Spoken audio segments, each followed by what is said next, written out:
O controle de acesso baseado em roles, ou RBAC como são suas siglas, é uma abordagem para restringir o acesso ao sistema a usuários não autorizados. Tem como objetivo garantir a confidencialidade, integridade e disponibilidade da informação, pois, baseando-se no princípio de privilégio mínimo, limita o acesso dos usuários e as ações que podem realizar.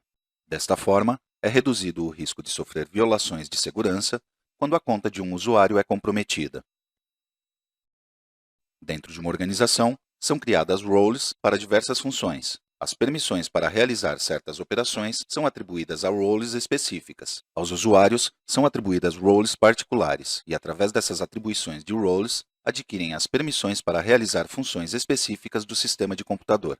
Dado que aos usuários não são atribuídas permissões diretamente, pois só as adquirem através de sua role ou roles, a administração dos direitos de usuário individuais torna-se uma questão de simplesmente atribuir as roles apropriadas à conta do usuário. Isto simplifica operações comuns, como adicionar um usuário ou alterar o departamento de um usuário. Dentro dos elementos destacados do RBAC, em primeiro lugar temos as roles.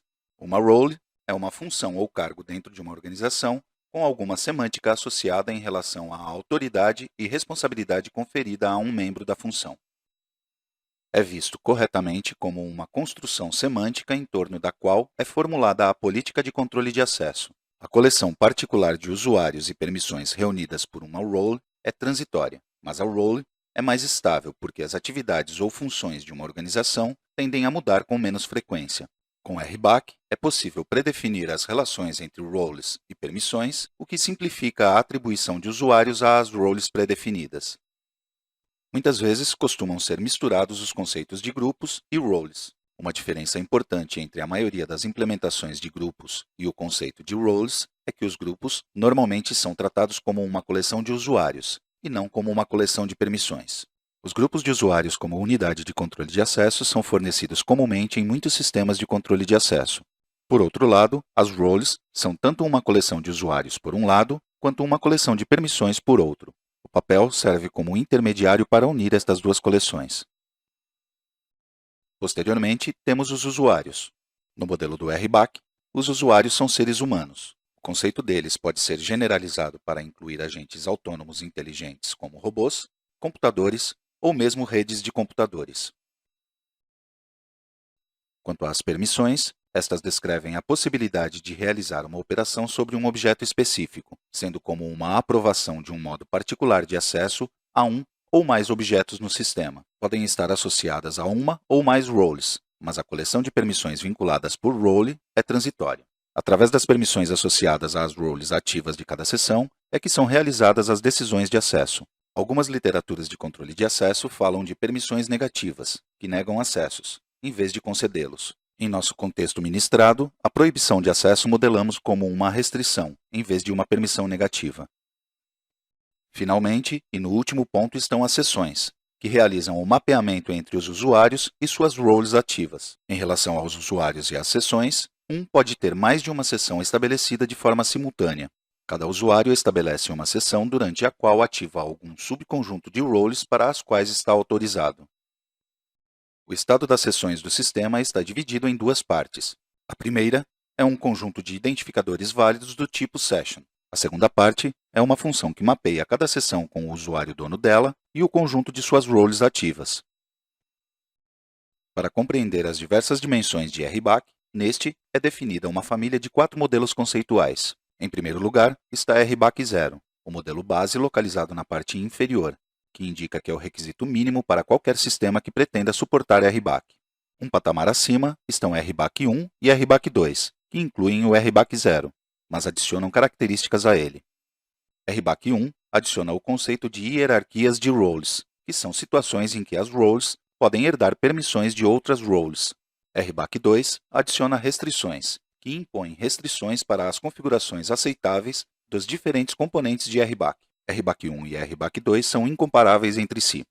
Finalmente, no último patamar temos RBAC 3, que inclui RBAC 1 e RBAC 2 e, por transitividade, RBAC 0.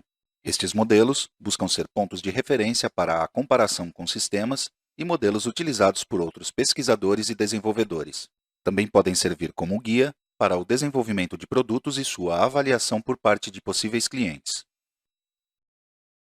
No modelo base, estão os 4 conjuntos de entidades mencionados anteriormente: usuários, roles, permissões e sessões. Conforme visto no diagrama, um usuário pode ser membro de muitas roles e uma role pode ter muitos usuários. De forma similar, uma role pode ter muitas permissões e a mesma permissão pode ser atribuída a muitas roles.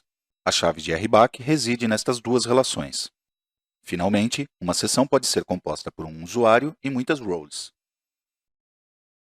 No modelo RBAC1 são introduzidas as hierarquias de roles, onde podemos defini-la como um meio natural de estruturar as roles, com a finalidade de refletir as linhas de autoridade e responsabilidade de uma organização. As hierarquias de roles são incluídas quase inevitavelmente sempre que são analisadas as roles, e também são implementadas comumente em sistemas que proporcionam roles. Vejamos um exemplo. Por convenção, as roles mais poderosas ou sênior são mostradas na parte superior desses diagramas, e as roles menos poderosas ou júnior na parte inferior. Na figura a role mais subordinada é a de prestador de cuidados de saúde. O papel do médico é superior ao do prestador de cuidados de saúde e, portanto, herda todas as permissões dele. A função de médico pode ter permissões próprias, além daquelas herdadas da função de prestador de cuidados de saúde.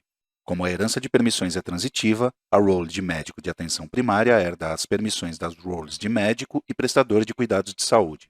Tanto o médico de atenção primária como o médico especialista herdam as permissões da role médico, mas cada um deles terá atribuídas permissões diferentes diretamente. Por outro lado, na figura B é ilustrada também a herança, mas desta vez fazendo referência à herança múltipla de permissões, onde a role de engenheiro supervisor herda tanto da role de engenheiro de hardware como da de software. O modelo RBAC2 introduz o conceito de restrições. Não muda em relação a RBAC 0, exceto que exige que haja um conjunto de restrições que determinem se os valores de vários componentes de RBAC 0 são aceitáveis ou não. Somente serão permitidos valores aceitáveis. As restrições são um aspecto importante de RBAC, e às vezes se argumenta que são a principal motivação para o controle de acesso, pois são um mecanismo poderoso para desenhar políticas organizacionais de alto nível. Uma vez que certas roles são declaradas mutuamente excludentes, não é necessário se preocupar tanto pela atribuição de roles a usuários individuais. Esta última atividade pode ser delegada e descentralizada sem medo de comprometer os objetivos gerais da política da organização. Podemos mencionar alguns tipos de exemplos de restrições.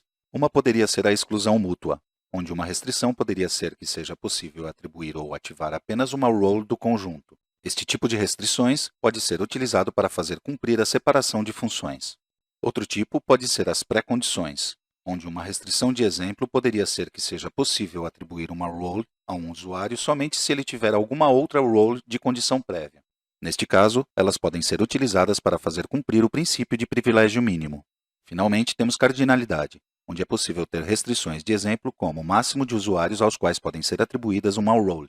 Funções máximas que qualquer usuário pode possuir, possivelmente em uma sessão. Máximo de roles que têm uma determinada permissão, entre outras.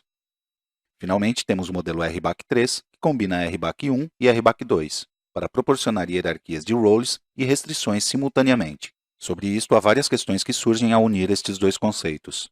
As restrições podem ser aplicadas à própria hierarquia de roles e podem limitar o número de roles sênior ou júnior que pode ter uma role determinada.